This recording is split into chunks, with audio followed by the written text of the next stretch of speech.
Are you in Canada and wondering how to buy Bitcoin without using complicated crypto exchanges? Well, in this video, I'll show you the easiest way to get Bitcoin exposure in your TFSA or RRSP using IBIT ETF. No wallets, no private keys, just a few clicks in your brokerage account. Let's get started. First, what is IBIT? IBIT is the iShare Bitcoin ETF, which directly tracks the spot price of Bitcoin. This means you get exposure to Bitcoin's price movements, but you buy it like any regular stock or ETF. So why do some Canadians prefer using ETFs instead of buying actual Bitcoin? It is safer and regulated. It stays inside your TFSA, RRSP, or regular account. No risk of losing passwords or getting hacked on crypto exchanges. And you don't have to worry about crypto wallets or custody. Let's go step by step. Log into your brokerage account. I'm using Vaultable for this tutorial. Search for the ticker IBIT. As you can see here, there are three tickers that show up.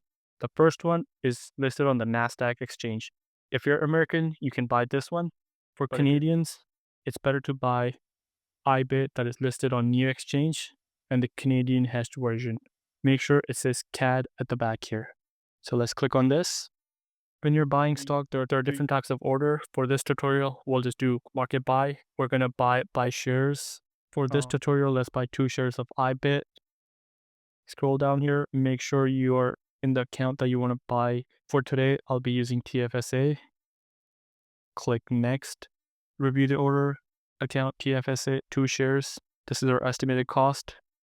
I'm going to queue the order, press done, and that's it. You now have Bitcoin exposure right inside your account.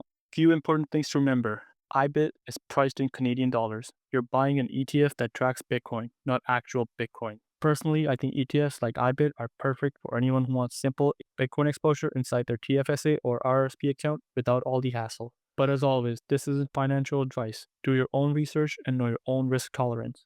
If you found this guide helpful, give it a thumbs up and subscribe for more easy Canadian investing tips.